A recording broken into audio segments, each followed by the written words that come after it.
Oh, hey, good morning, good afternoon, everybody, depending on which part of this beautiful country that you're in. This is the weekly Rebel Roundup. It used to be every day, hosted largely by myself and my friend David Menzies, but there's so much news out in the world, and I think you would agree with me. David Menzies is one of the best, if not the best, man on the street journalists in the entire country, and so I think it is a journalistic crime to take him off the street and put him in the studio. And I do a lot of other things at the company. So just for time's sake, we put the show on just Friday. But I think it's a great way to talk about the week that was, all the news that's fit to talk about in an unscripted way, which I think is kind of a fun thing. You might watch a lot of scripted or prepared videos from us here at Rebel News, and sometimes it's just a little bit of fun to take the news and react to it as I see it.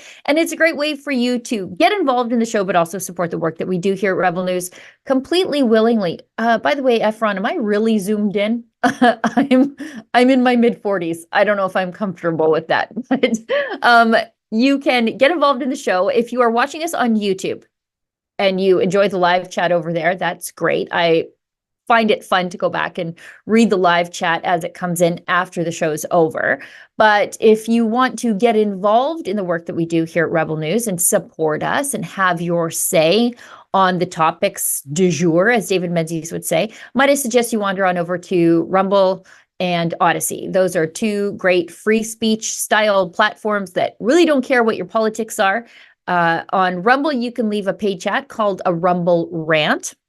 And if it's over the $5 US minimum, I'm obligating myself to read it on air and react. But don't let that be the bar for entry. For example, we frequently read chats that are less than that, or even interesting free chats. So you can also do a similar paid chat over on Odyssey. It's called the Hyper Chat, but the rules are the same. $5 US minimum.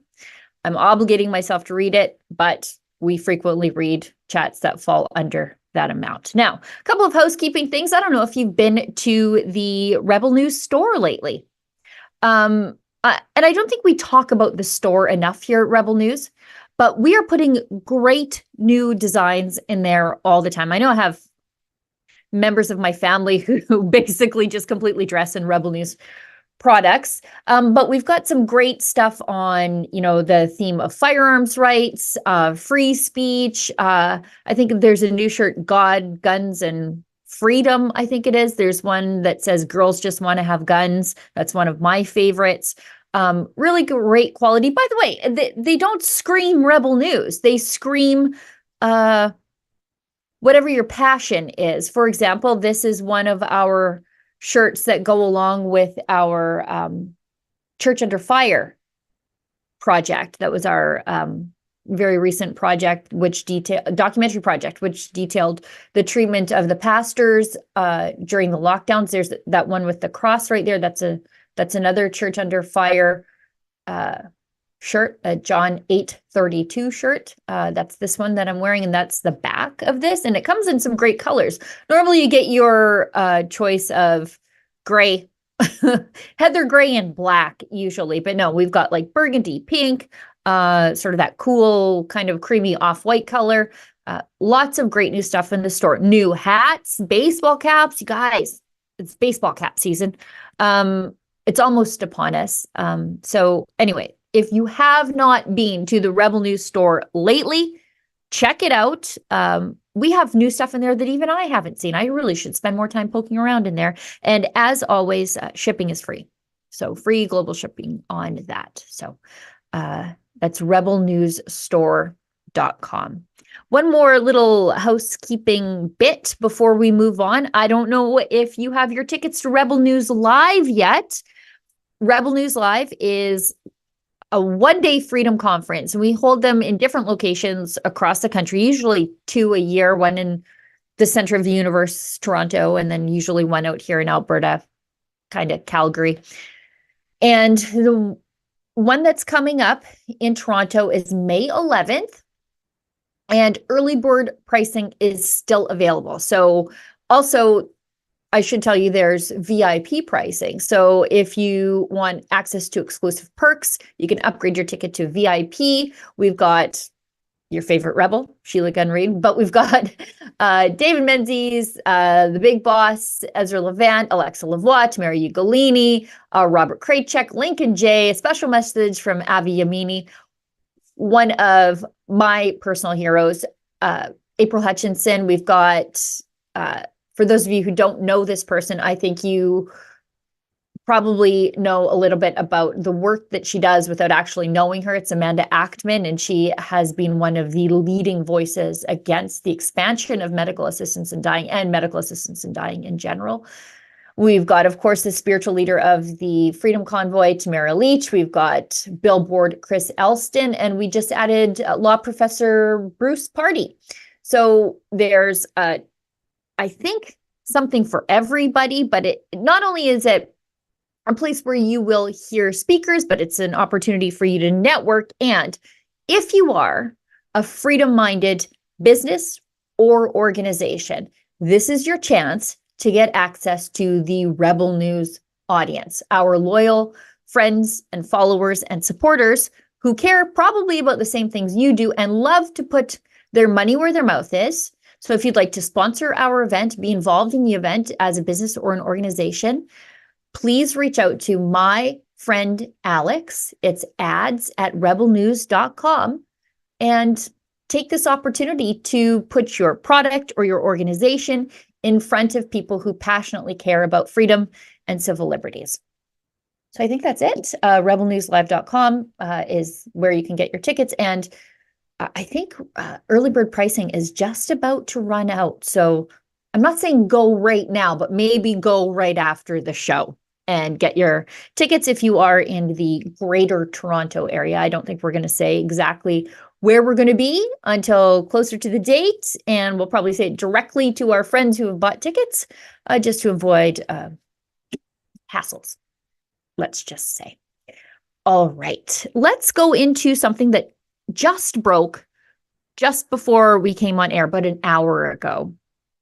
So I don't know if you guys are following, but I have been following it very intently because the overlay of something that happened here on the prairies in the mid-90s.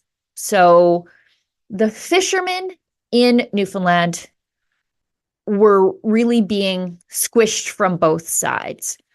They have quotas on their catch.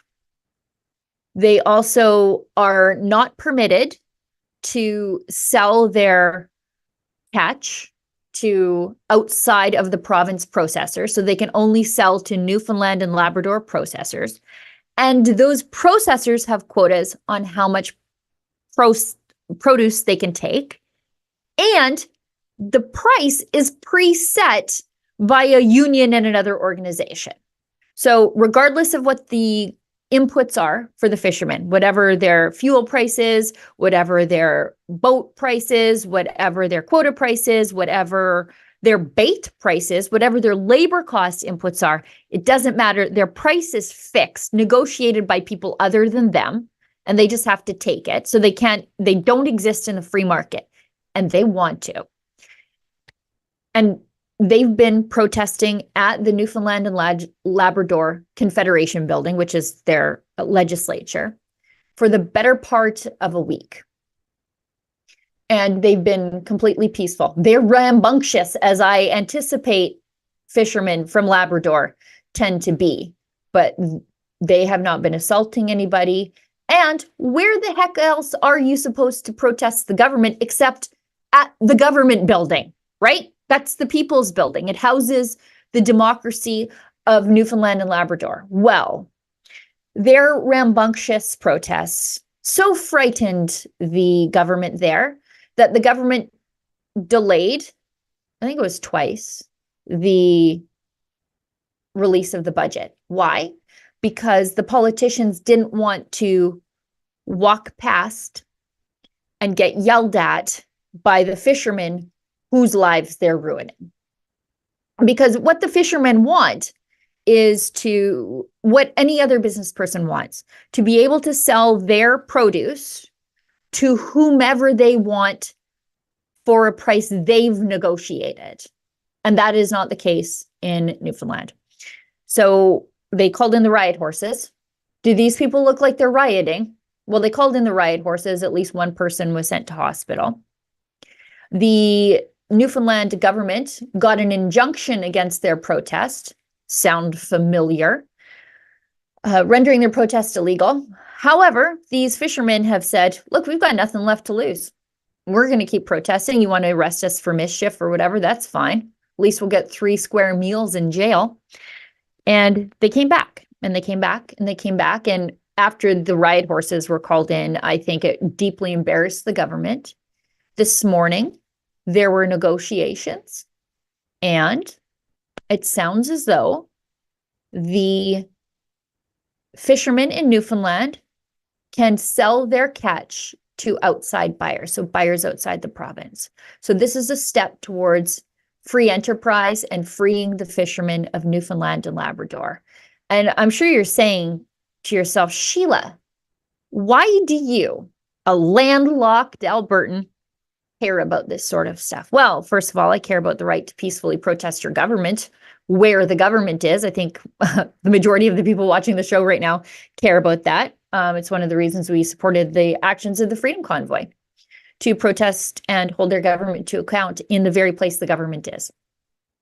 And they were treated like the Freedom Convoy. The Freedom Convoy's protest was rendered illegal by the government using the Emergencies Act. However, as we know now, the use of the Emergencies Act was the actual illegal act there.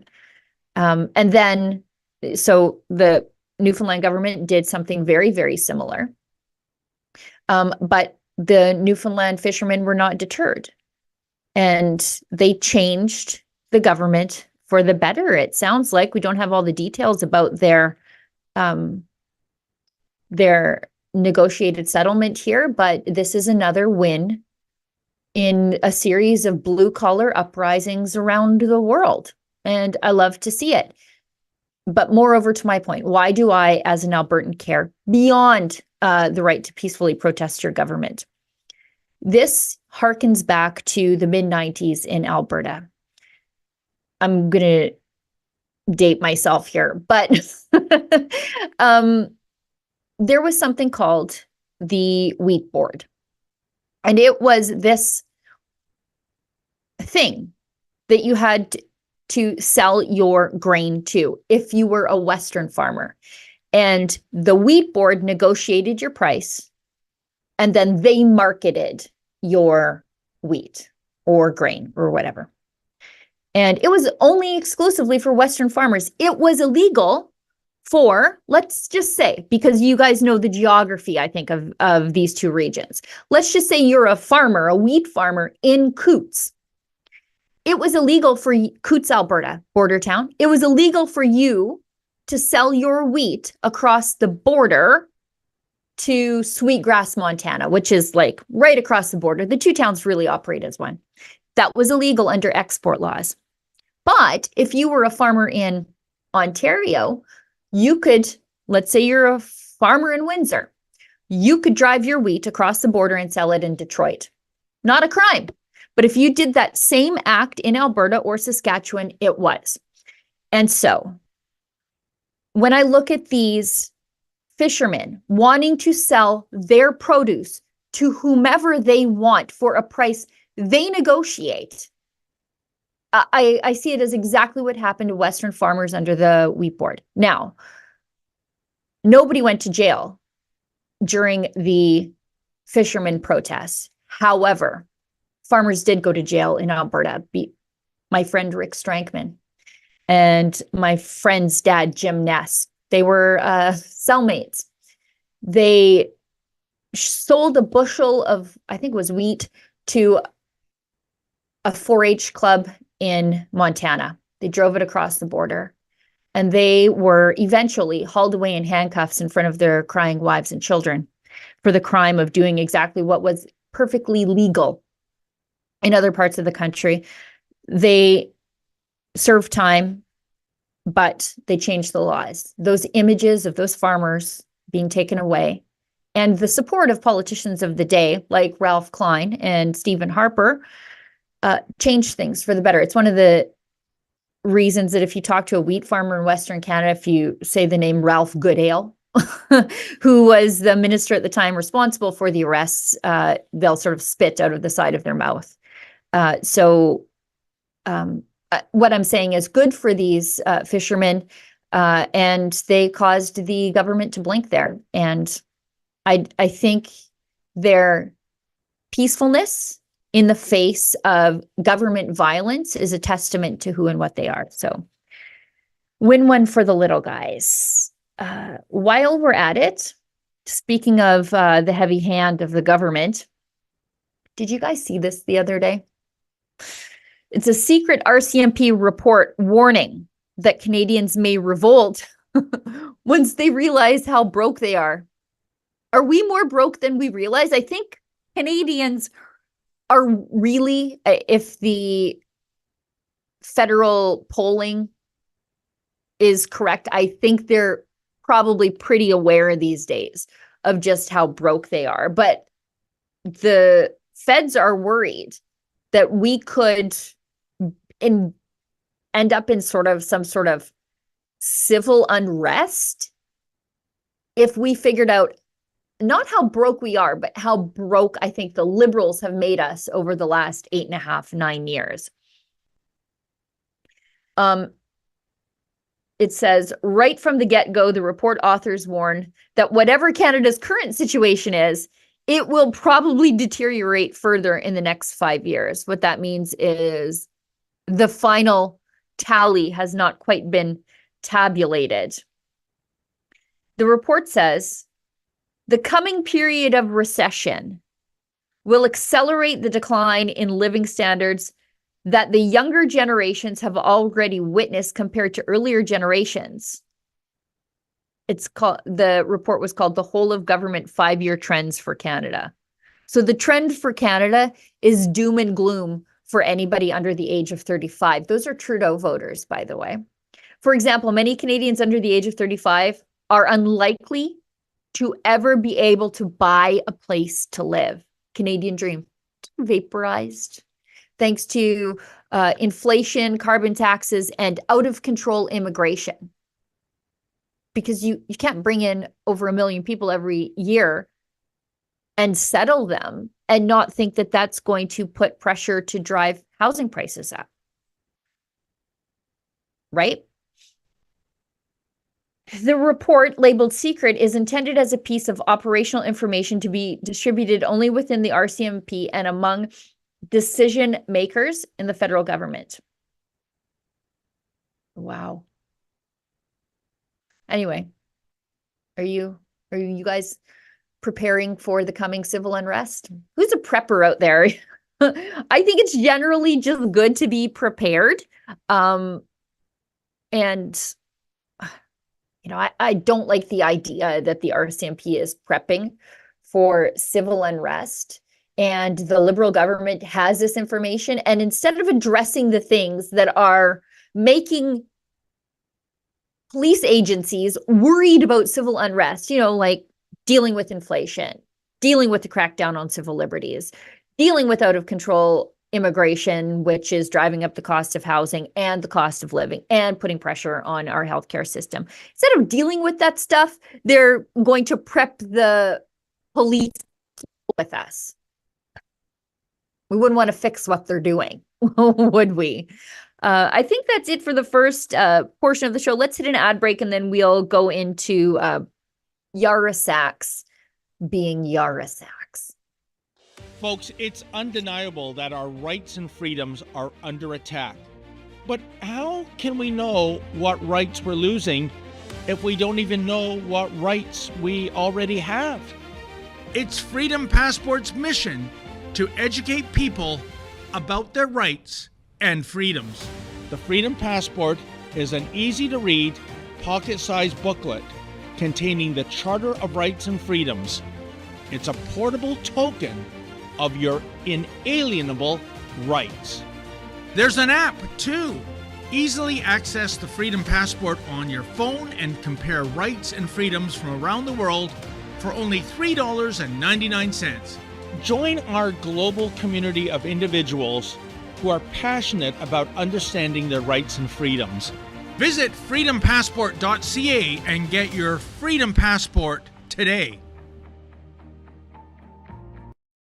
The NDP Trudeau carbon tax on the farmer who grows the food and the trucker who ships the food is a tax on all who buy the food. Now they want to quadruple the tax. I'm Pierre Polyev. I'll axe the tax so you pay less and bring home more. If you want to look good and shine like me, you can do so at our store. Go to ribbonnewsstore.com. On this website, you have so much different style to wear, as this one, my favorite one, Justin Castro. With my code Alexa10, you will have 10% off on your next purchase. So don't hesitate, go now and look so good like me.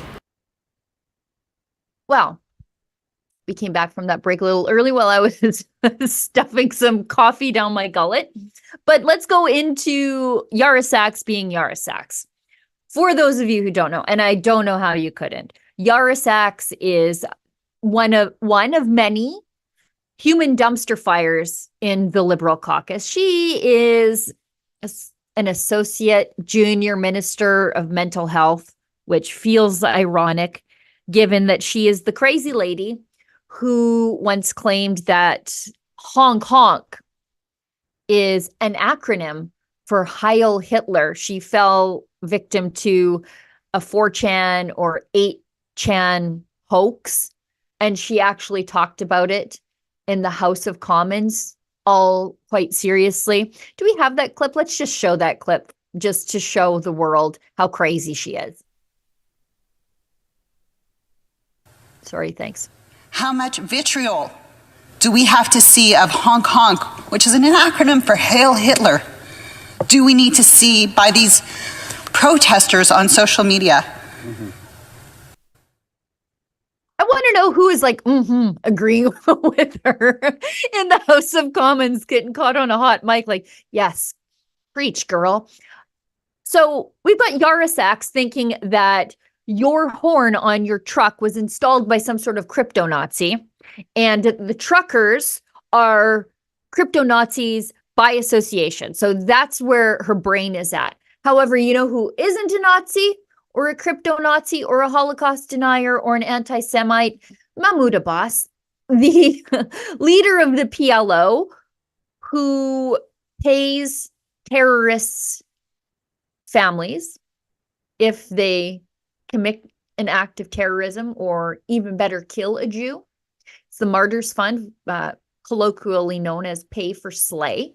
That's what he does. So when you give money to UNRWA or $8 to the Palestinian Authority, he takes it and gives it to the families of Jew killers. And there's Yara Sachs. Oh, he's a vehement Holocaust denier, I should tell you. There's Yara Sachs on a awkward first date handholding with Mahmoud Abbas, who I think is on his 19th or 20th year of being the leader there. He only held one election, canceled the rest. And this is how she supports democratic, I don't know, whatever they call it in the Palestinian-controlled authorities, because they don't get to vote. Mahmoud Abbas was elected, and he's like, that's good enough. I'll take her from here. And this is her holding hands with him. So if you want to learn more about that and to see our fun little billboard truck we drove around her riding, you can go to firesachs.com. But that hand-holding incident now, normal people think it's revolting. I think people in her riding think it's gross. Now it's bled over into the Senate. So conservative Senator Leo Housakos, whom I like very much, I enjoy him, he gave Sachs the business about her little awkward hand-holding with Mahmoud Abbas, and also her voting in favor of the recent Palestinian state motion in the House of Commons that was brought forward by the NDP. You see, she thought she could get away with voting in favor of it and no one would notice if she did it online and didn't have to physically stand up and show the world what she was doing. That you can kill 1,200 Jews, abduct 240 more, sexually torture them, and your terrorism would be rewarded by the radical kooks in the NDP and their enablers in the Liberal government voting to recognize Palestinian statehood. So she thought she could get away with that by voting online and not doing it in person. But of course, everyone was watching to see how crazy old Yara voted. So let's show this Leo Husakos clip because it's very enjoyable. She's getting everything she deserves and more. Minister, we've all seen the picture of you holding hands with Mahmoud Abbas, an anti-Semite, a Holocaust denier who has also denied the horrific evil acts of October 7th and created a fund that pays the families of terrorists who killed Jews payments he says he will never stop. I heard you interview with CJN in which you said you accompanied Minister Joly to that meeting because you felt it was important for a Jewish person to be at the table and for a Jewish voice to be heard. And you claimed that it's protocol to take a photo shaking hands. Minister, I've been to a few of these meetings. It's not protocol to hold hands, which is what you did. Perhaps that's why you didn't post the photo yourself on any of your own social media sites. My question is, did you ever consider how this would impact the families of Canadians killed or kidnapped on October 7th? And do you think that they felt it was in their interest when you voted in favor of Monday night's motion? Madame la Ministre. Minister. Senator, I join you in this chamber and I stand in my chamber as a proud Israeli Canadian and Jewish Canadian who has the privilege to serve Canadians in my community. I've also been involved in the peace-building community in Israel and internationally for close to 3 decades.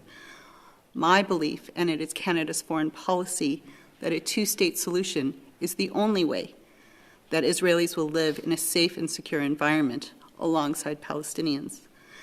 My voice at those tables to remind the Palestinian Authority that they have accountability to both the Jewish people, Israelis, and diaspora communities to not allow Hamas to be part of their future governance, to ensure that violence and hate will be no part of their administration as they rule the West Bank and eventually some kind of structure in the rebuilding of Gaza. I stand that my role in this is important and an important voice in this process. Senator Husakos. Minister, with all due respect, you were hand in hand with a gentleman, Mr. Abbas, who doesn't recognize a two-state solution. Your photo last week reminds me of another shameful incident of 4 years ago, just weeks after Flight PS 752 was shot down, killing dozens of Canadians. Prime Minister Trudeau met with Iranian Foreign Affairs Minister, not only shook his hand, but bowed his head to him. So my question is, why do you and your government always worry more about not offending these mad tyrants than you do about offending our Canadian victims? Madame la Ministre. Minister. Senator, I will kindly remind you that both Foreign Minister Baird in his capacity, former Prime Minister Stephen Harper, and currently Anthony Blinken and others meet with the Palestinian Authority regularly. This is the process by which we work towards an alternate reality of safety and security for Israelis and ensure that a two-state solution continues to be the goal, not just for Israel, but something that the international community is committed to ensuring for safety for the Jewish state. I take offense to your comments. As a Jewish Canadian and as an Israeli Canadian who is dedicated to ensuring the safety of my family and many others in the region, I do believe that I have an opinion to share here. Thank you. Merci, Madame la Ministre. Thank you, Minister. Senator Husakos, a new question. Harper and Minister Baird always stood solid and hard when it came to dealing with tyranny. And whenever they met them in these bilateral meetings, they made it clear where Canada stood. Minister, there seems to be some confusion over Minister Joly's announcement of any arms embargo against Israel as a result of Monday's motion. But then Minister Joly said on Tuesday that Canada suspending military exports to Israel was in response to the motion.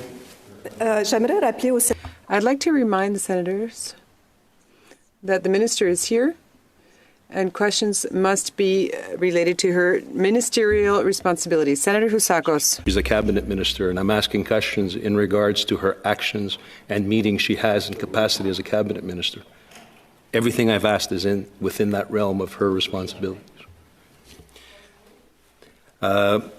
Minister, can you please clarify for this chamber what's happening with our military exports to Israel and how that is being received by our ally, as well as by the families of victims of October 7? Also, this relates directly to your role as Minister of Mental Health. In your CJN interview, you spoke about the trauma being felt by those families. So what might you say to them about being re-traumatized and re-victimized by this government? Madame la Ministre. Minister. When it comes to arms exports, that is not my file. That is, as you well know, Minister Jolie, and I'm sure she will be able to provide you a fulsome answer.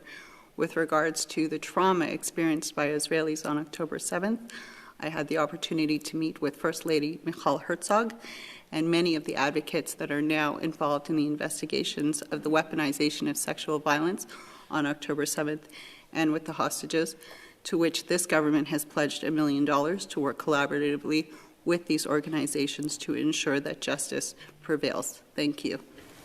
Senator Husakos. Okay. She's lying there.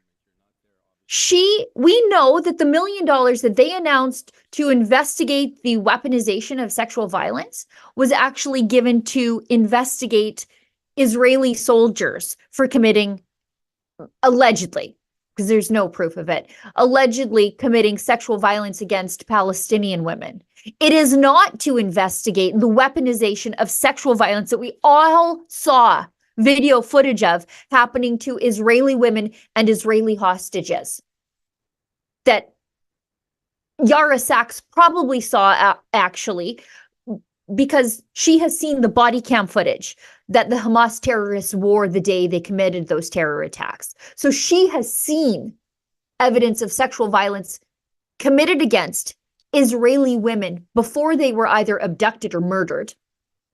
And she instead gave money to investigate allegations of sexual violence being committed by Israeli soldiers. She just lied, or at least omitted the fact that it is not like the question posed to her was, how do you respond to Israelis and Jewish people and their friends and families being re-traumatized by what you have done and what your government continues to do?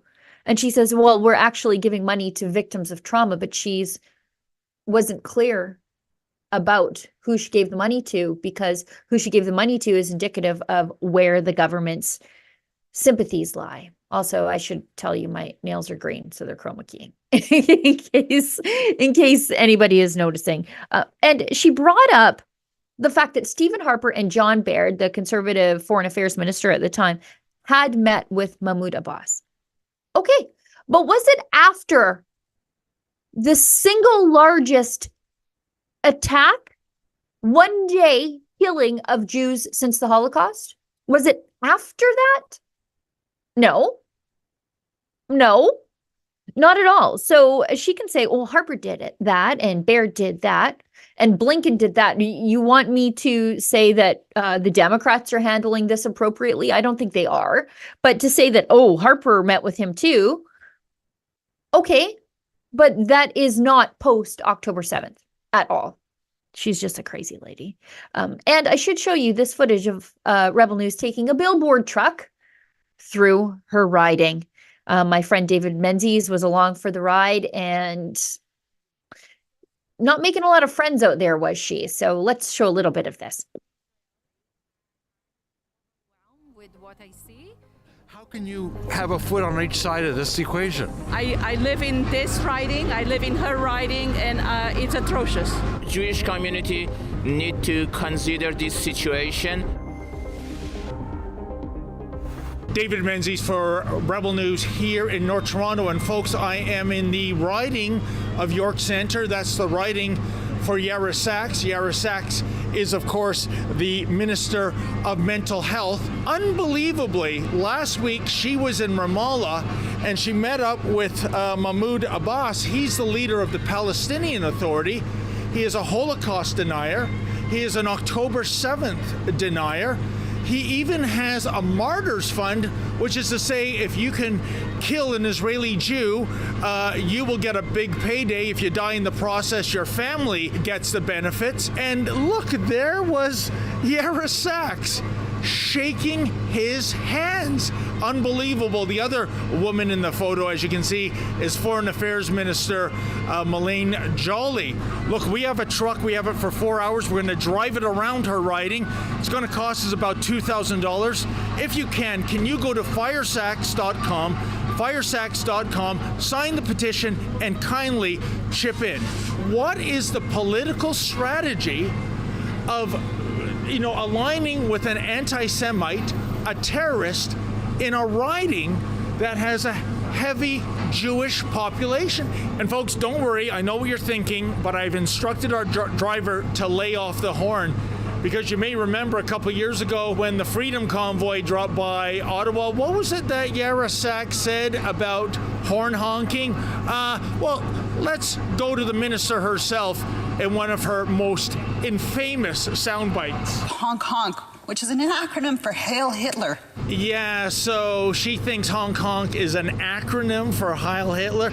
First of all, this idiot doesn't even know what an acronym means. It doesn't mean a sonic blast. Just unbelievable. In any event, let's go about her riding and let's talk to constituents and let's see what they have to say about behavior by their MP that is equal parts egregious and outrageous. What was she thinking? I have no idea. I know what I'm thinking. I'm the daughter of Holocaust survivors, and my heart is broken. I live in this riding, I live in her riding, and it's atrocious.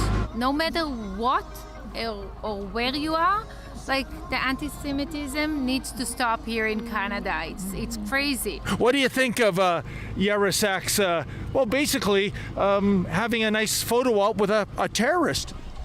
Care. Okay, thank you.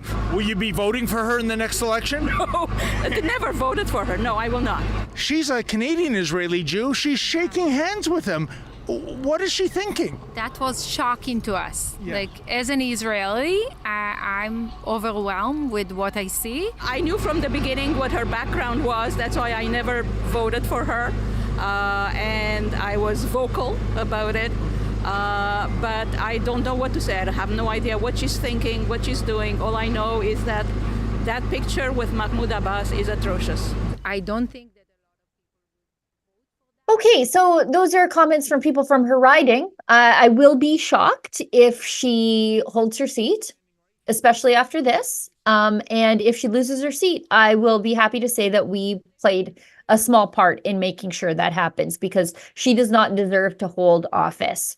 Holding hands with a terrorist, anti-Semite, Holocaust denier. And using her Jewishness as a shield, or actually rather, allowing her privileged, idiotic male boss, Justin Trudeau, to use her Jewishness as a shield. She sold it out for a junior cabinet minister position. And we have this other article up on rebelnews.com right now, where Yara Sachs basically justifies, as you saw in her interview with, her cross-examination, I should rather say, from Senator Leo Housakos. But the CJN Daily, she did an interview with them, Canadian Jewish News, and she said it was her choice to meet with Mahmoud Abbas. So she could have said no, and she didn't, is what she wants us to believe. Together, we must move forward towards a solution that allows both Israelis and Palestinians to live in peace. Yeah, that was October 6th. Things were actually very hopeful. I was in Israel this fall, and things were very hopeful that they were able to sort things out, working towards peace through economic prosperity. Not anymore. Not anymore. They were on the cusp of a peace deal with Saudi Arabia. There is this incredible back and forth movement between Israel and the UAE. And that seems to be still in place. But all these other peace deals that were growing out of Trump's Abraham Accords are sort of stagnated because of this. So there was peace, or at least real movement towards peace, October 6th. And I guess, according to these people, Israel should not retaliate for the death and abduction of their people. I would hope that if something happened in Canada to Canadians, that our government, although probably not our current one, would retaliate and get our people back. And yet there's this expectation that the Jews should not. Anyway, I was asked to go on this trip with Minister Jolie, she says. We felt it was important that there was a Jewish and frankly Israeli-Canadian perspective when meeting with our counterparts in Israel and the West Bank. She considers Mahmoud Abbas her legitimate counterpart, which is insane because he's a dictator who just cancels elections to be in power. What an awful, awful woman. Okay, that's enough of how horrible she is. Let's hit an ad break and then let's go into liberals being liberals in general, and this fun little thing that Sarah Hoffman, the potential NDP leader here in Alberta, tweeted out, because, I mean, they're not even hiding their Maoist tendencies anymore. Let's hit an ad break. We'll talk about that in a second.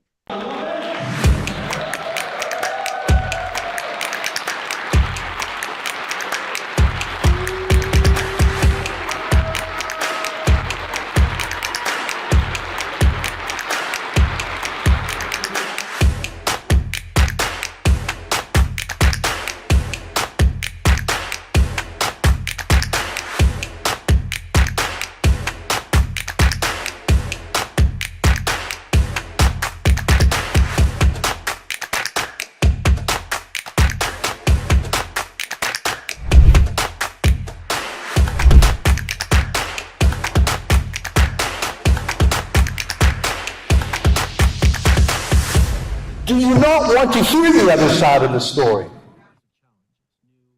You may have heard us previously refer to the term Orwellian in response to the way that governments around the world have acted throughout the COVID-1984 hysteria, but do you know what these terms really mean?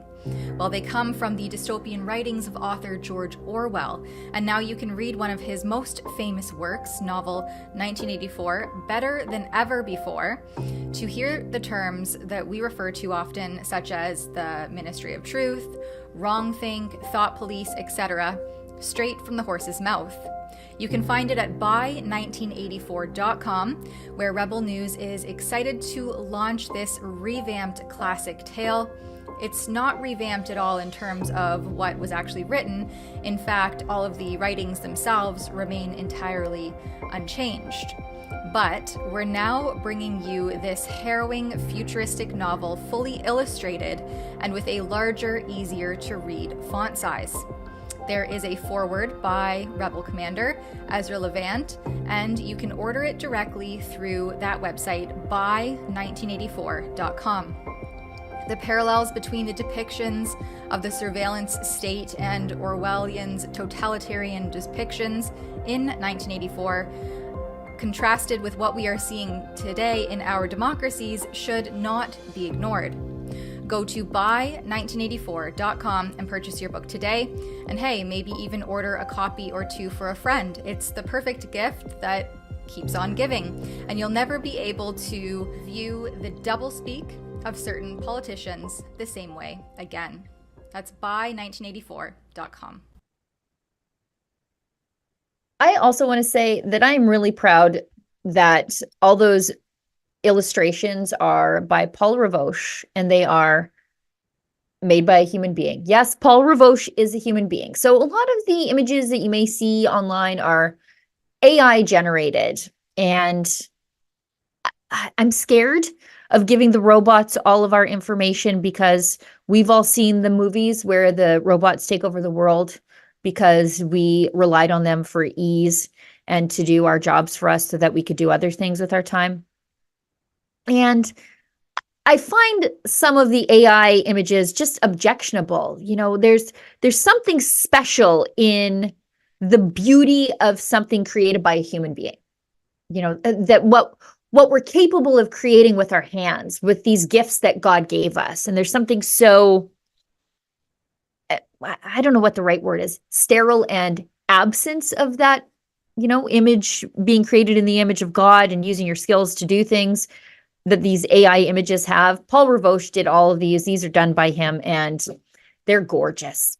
They're gorgeous. No AI there. Makes me very happy. Everybody at the company knows how scared I am of AI. I refuse to give it the tools to enslave us all. So I'm not participating in any of it, except they tell me it has its place. So I don't know. I'm horrified of it. I'm not trying to scare any of you, but I am just scared of it. But I am, on the flip side, I'm going to mock the Alberta NDP, which was so much of my personal pastime over, well, not the last like 5 years-ish since 2019, but between like 2015 and 2019, it was just a comedy of errors in Alberta while we had the NDP in control. And that was under former leader Rachel Notley. And she was a comical woman with bad ideas. However, we're in the middle of a leadership race for the NDP because Rachel Notley has decided, after losing a couple of back-to-back elections, that it's time for some new blood in charge of the party. And as radical as she was, and boy was she ever, I wrote 2 books on it. The Destroyers and Stop Notley. Still get those on Amazon if you need a refresher about how bad the NDP were in Canada's Texas. But since she's no longer in charge, the NDP is shifting even more radical.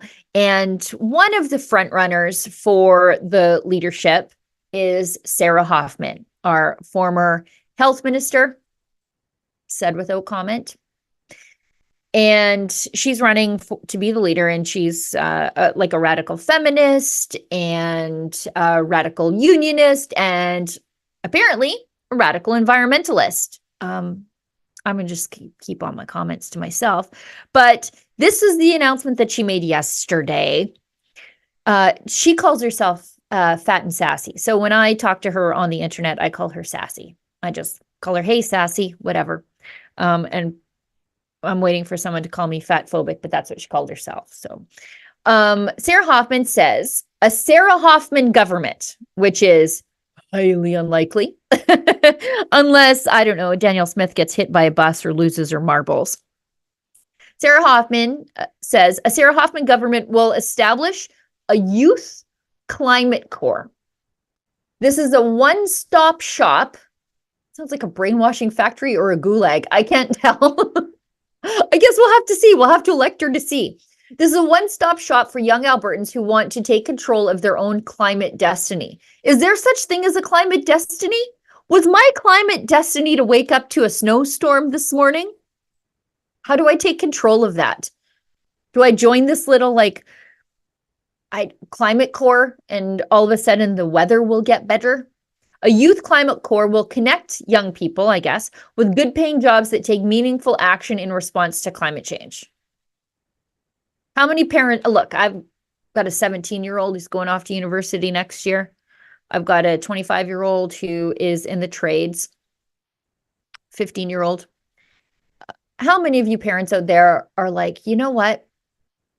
I got to vote for the NDP next time around because Sarah Hoffman has this really cool, Chairman Hoffman has this really cool unemployed baristas guild that I want to sign up my young person who's full of vigor and potential and render them completely unemployable with absolutely no transferable job skills.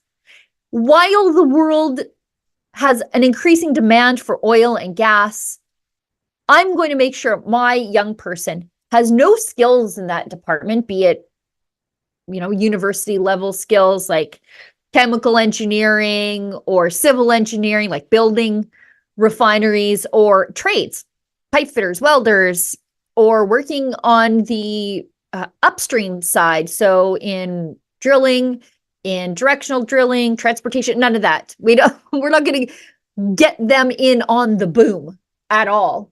We're going to make sure that they know how to brush the snow off solar panels. I was going to sign their kid up for this re-education camp. Honest to goodness. As Ezra Levant joked online, why don't they just call it the Young Pioneers? This is all very Maoist, right? This is like the indoctrinating the next generation into your communist scheme. Except today's communists are, as they say, watermelons, green on the outside, red in the middle. That's Sarah Hoffman. Green on the outside, red in the middle, and I'll keep the other jokes to myself. All right, let's keep going. We've got a lot to talk about, a few more clips to get to, which I have lost track of in the thread. Maybe we'll go, before we get to the last few clips, let's talk about Liberals enriching themselves by rewarding their friends with very important contracts.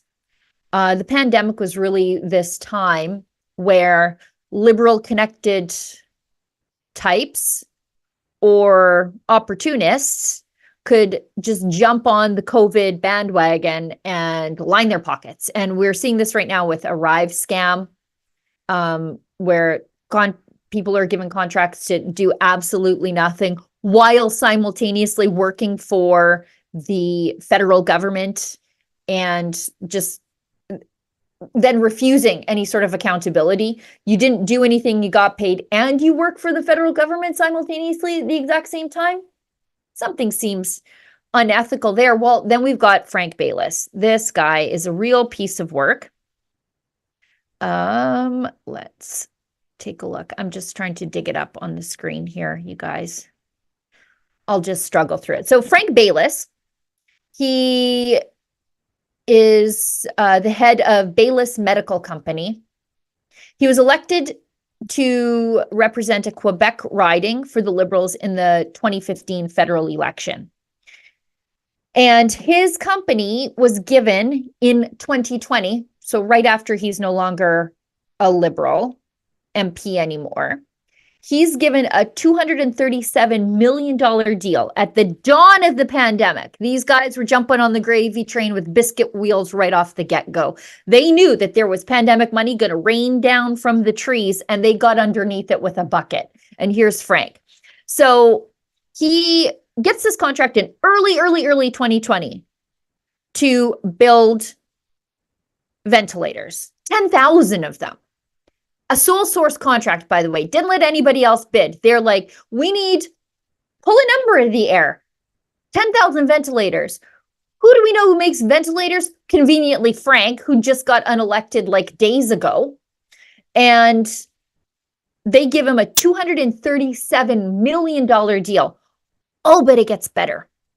Because this is all part of just the COVID run on ventilators for some reason. Of the ventilators they bought, only 500 were deployed nationwide. And that's not 500 of Frank's. That's 500 of a total of 40,500 ventilators that were ordered. So we've got Frank's 10,000. Who even knows if any of Frank's were used? In total of 40,500 ventilators that were ordered in a $750 million deal, or series of deals, only 500 were used nationwide. And a bunch of them, they just were like, what are we going to do with these ventilators? They gave them as part of war relief in Ukraine. All right. It gets better. Then, now we know that these ventilators were never used. So why did Frank's company get another contract, this time for maintenance of the ventilators that were not being used? Can we scroll up? This came out Yesterday morning, the order paper landed in my email inbox thanks to our researcher. $4 million on the ventilators that we didn't use that could actually be in Ukraine for all we know.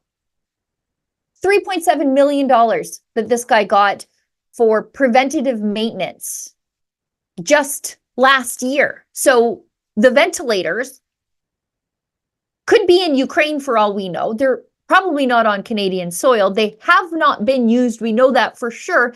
Yet late last year, Frank's getting another $4 million from the feds. It's nice to be Liberal connected, isn't it? Like, this guy didn't milk us for enough, getting $250 million to build ventilators we didn't need. Nice cash injection into your company. And then he gets another $4 million to maintain the ventilators we didn't need and didn't use and may not even be in the country. What a scam. Unbelievable. What a scam. You know what? It pays to be Liberals. But this kind of stuff is exactly why the Liberals are just going to get absolutely destroyed in the polls until Election Day. And it's going to be a series of these scandals, so much so that we will lose track in the lead up to the next election. And it's going to be even worse after the Conservatives take power and they are able to crack open the books. Bring on the royal commissions to investigate just how corrupt these people are. I mean, I don't think we'll ever know the scope of the Liberal corruption. I really don't. And I don't even know why we're surprised anymore at this point. Okay, let's go to the unraveling of a bromance before us. I think Doug Ford is seeing that Canada's most popular Conservative premiers, Danielle Smith, Scott Moe, I think Doug Ford is looking at them and saying, oh, what are they doing that's making them so wildly popular with Conservatives? Maybe I should try doing some of that stuff. And one of the things that Scott Moe and Danielle Smith are doing, it's fighting with Justin Trudeau and frequently winning. So Justin Trudeau, I guess, is not in love with his friend, Doug Ford, and vice versa. Because as we know, Doug Ford has frequently called Justin Trudeau his friend when he's giving out money for electric car battery plants. But I guess they're not, the bromance is unraveling. Let's watch. And don't worry, I'm going to get to the guy who's going to raise this tax in a minute here up in Ottawa. And friends, we're standing shoulder to shoulder with you, urging our federal politicians to pass Bill C-234.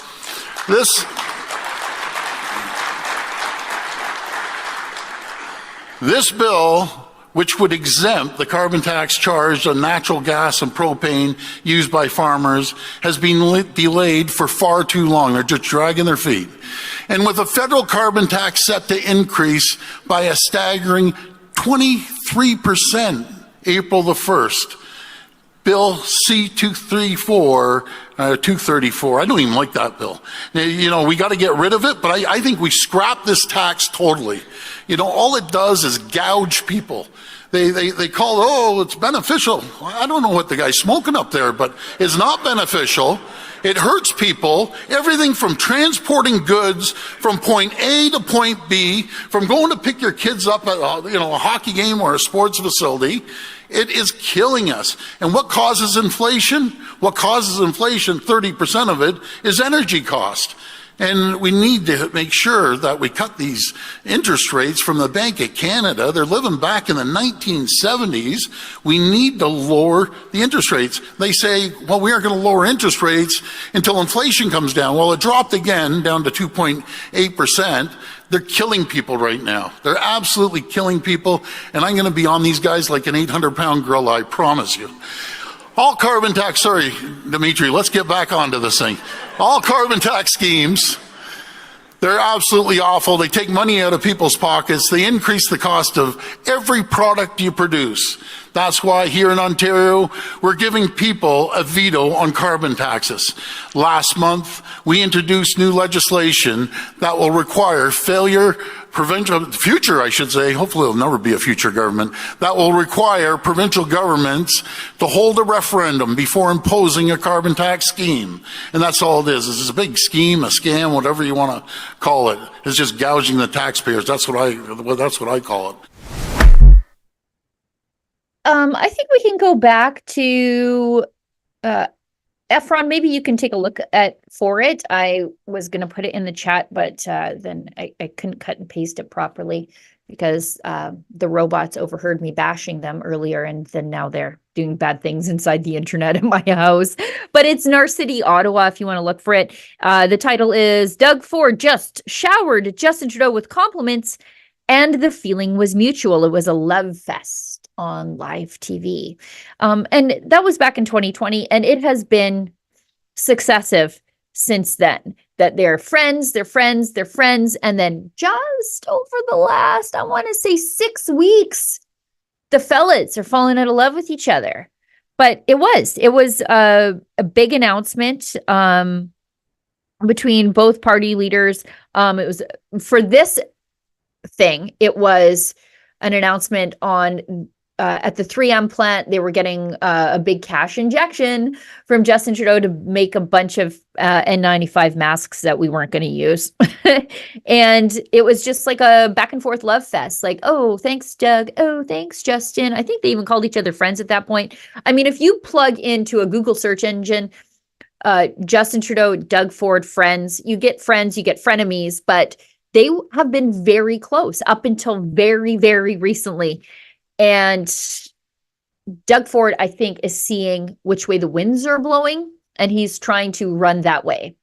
And he sees the other popular premiers fighting with Trudeau, and this is now him fighting with Trudeau. But like 4 months ago, when he's getting money for battery plants, Justin Trudeau was his best friend. As long as Justin Trudeau is paying off Doug Ford with taxpayer money from other parts of the country, they're best friends.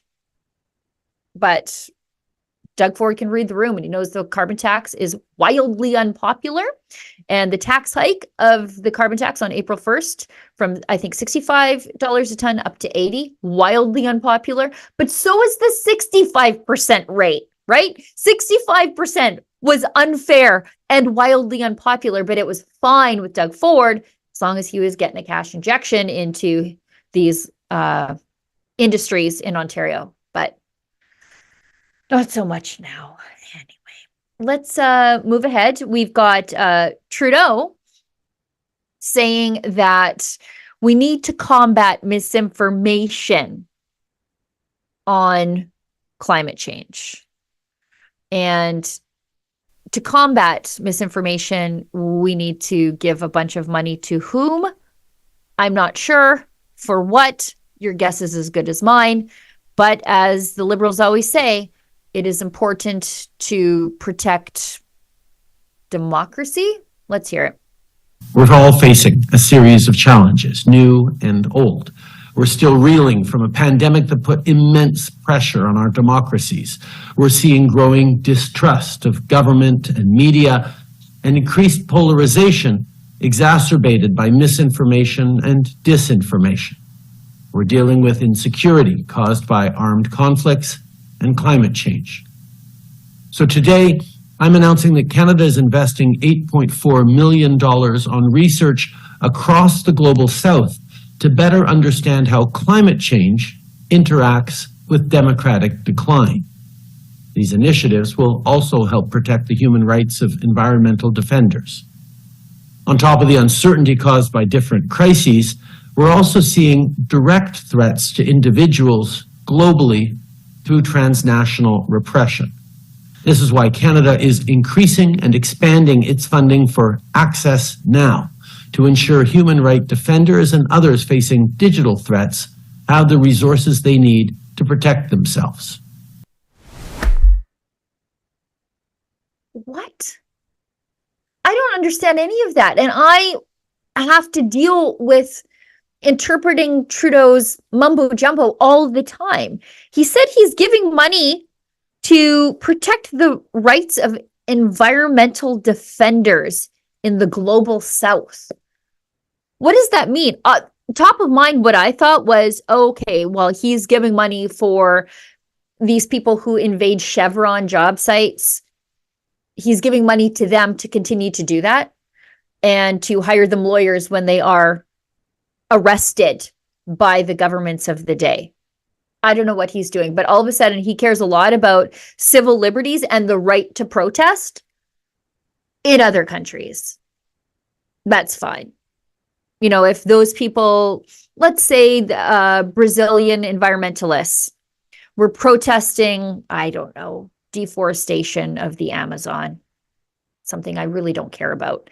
But let's say that they were protesting at the Brazilian parliament, and the Brazilian parliament perhaps invoked the War Measures Act on them of some kind.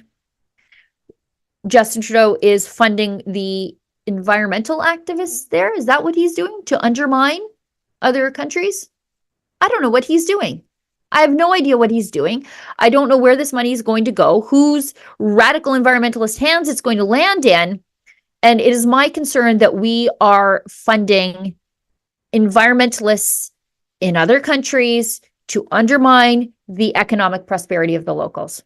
Now we're the foreign meddlers in environmentalism instead of generally the victims of foreign meddlers in environmentalism. For so long, Canada was the victim of big American money coming out of San Francisco, these clearinghouse charities like Tides and the Rockefeller Foundation, and they were giving money to environmentalist groups in Canada to block oil and gas projects here. It was the oil sands campaign, the tar sands campaign, I guess they called it, because they have to, of course, call it by the pejorative. And we were the victims of their influence in our elections and their organizing and keeping Canadians from achieving the economic prosperity we could. And now it sounds like Justin Trudeau is going to do that to other countries. So I guess if we're not going to have oil and gas, nobody else can either. But I guess, I don't know. Who even knows what he's saying? We've got a video on the rambunctiousness that unfolded in the House of Commons yesterday. I had it on my screen here and up there as I was working yesterday because Pierre Poilievre had called for a non-confidence vote. And I don't want to give a civics lesson here, but you just can't be like non-confidence and then everybody votes non-confidence. That's not quite how it works. You have to attach confidence to a vote. And usually it's on a budgetary issue, or sometimes it's on, like a line item vote. It's not like you can just say like, I declare non-confidence, like Michael Scott, I declare bankruptcy. And then that was it. It's not quite how it works. So, but regardless of my little half-ass version of a civics lesson there, they did try to push a non-confidence vote, which would have caused a carbon tax election yesterday in the House of Commons. Of course, the NDP are going to prop up the Liberals, which is exactly what happened. So Canadians have to continue to suffer so that Jagmeet Singh can get his pension. But let's hear from Pierre Poilievre calling for that non-confidence motion. I wish to inform the House that the electronic voting period has ended. Technical difficulties, they may now use the raise hand function and the chair will recognize them. Or they can rise in this House to be recognized.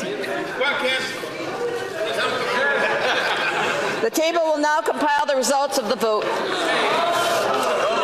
Yeas pour 116, 116. Nays contre 204, 204. I declare the motion defeated.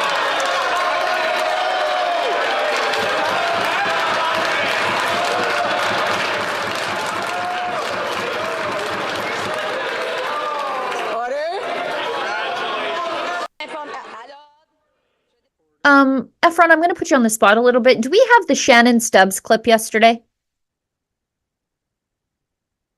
Yeah, can we dig that up? Shannon Stubbs, for those of you who don't know, incredible conservative MP from Lakeland in Alberta. Now, I have no complaints about my actual MP, Garnet Jennis, but if I lived sort of across the road, Shannon would be mine. And she's just a wonderful lady from the heart of the oil patch. And she's a horsewoman too. And she's really just a scrappy powerhouse on the issue of the carbon tax and Canadian oil and gas. And I see her in the future in a leadership position in the party. I think they would be foolish not to. She's sort of that younger crop that all kind of got elected in 2015. And she's really, really, really come into her own since 2019. So let's hear from her telling Justin Trudeau why the carbon tax is stupid and why the Liberals are dumb to raise it. Except the Liberal schemes and spin jobs can't cover up the cruel fact that the cost of everything is up, and so are emissions, because the carbon tax is a cash grab and not an environmental plan. But the parliamentary budget officer, he tells the truth. Unlike them, like most Canadians, Albertans will pay almost $1,000 more this year than they get back in fake rebates. So today, Conservatives will vote non-confidence in the costly coalition to axe the tax, build the homes, fix the budget, and stop the crime.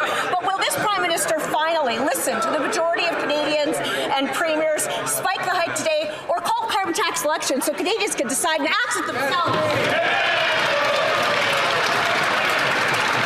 The Honourable Minister. Mr. Speaker, once again, page 6 of the PBO report indicates that at the end of the year, Albertans are $700 better off thanks to a very real Canada carbon rebate.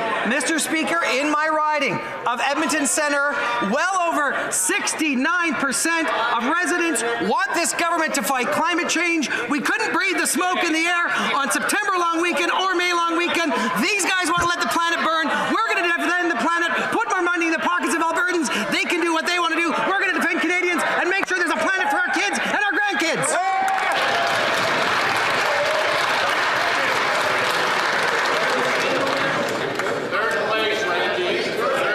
Order.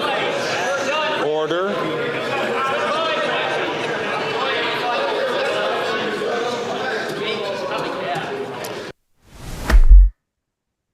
Randy Boissonneau is going to lose his seat. He's going to lose his seat. He only won because of a vote split between the PPC and the Conservatives. Randy Boissonneau is just a walking disaster. I mean, it's real easy for him to tell Shannon Stubbs in a huge rural riding where, you have to, if you need to go to a Costco, you've got a 2.5-hour drive, that his people in a very densely populated urban riding are not feeling the effects of the carbon tax in the same way that Shannon Stubbs people are. It's like he's got this laser focus and he can't see that Canada exists outside of the big cities.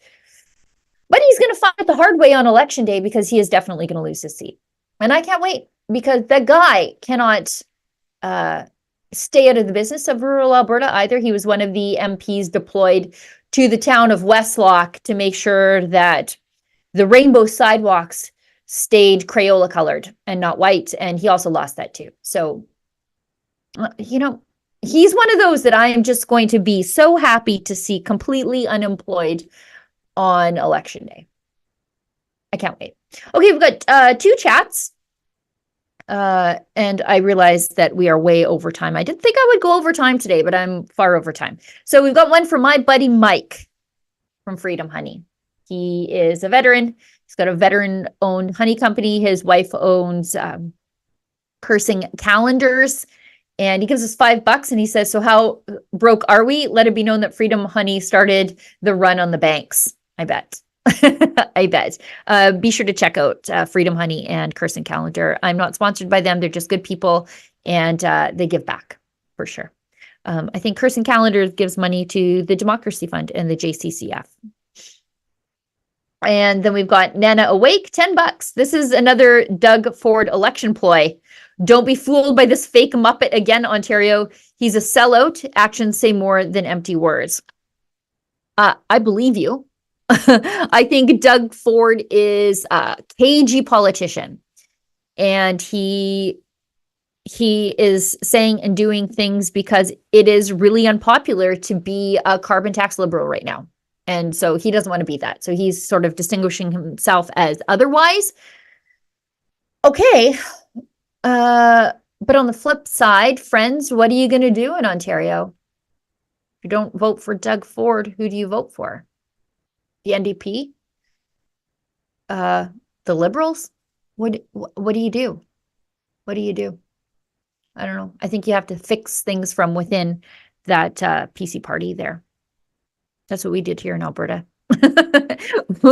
We got rid of Jason Kenney and then sort of fixed the United Conservatives from the inside. I think that's it. Are those all the chats, Efron?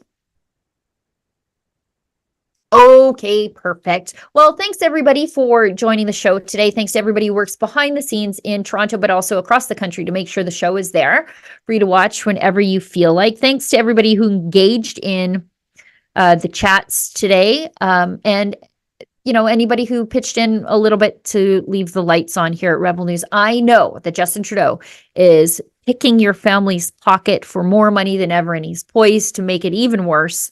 And so I appreciate the fact that you choose us. It means a lot to me because there are lots of places you could park your money. So parking it with us, it's one of those reasons that I think we all at Rebel News fight on every day, and we really appreciate it. I think that's the show. I've tied up all the loose ends. Don't forget to get your Rebel News Live tickets if you're in the Toronto area. It's rebelnewslive.com. Also, don't forget to go to the Rebel News store at rebelnewsstore.com. Why? Because I want to see you at Rebel News Live wearing your favorite Rebel News merch. Also, it's great gun show merch. Like if you're going to a gun show, I know there's one coming up in Calgary around Easter. I'm probably going to be there, as I tend to be. I want to see you wearing our Rebel News merch. That's how I spot the allies in the crowd. It's like a bat signal. You know, I know, we know, our eyes meet across the room. We share a nod like farmers when they cross each other on the road. And maybe we'll even talk to each other. It's how we know. Well, everybody, that's the show. And I'll see you back in my very next video. So stay tuned, but I'll also be back on this show next Friday.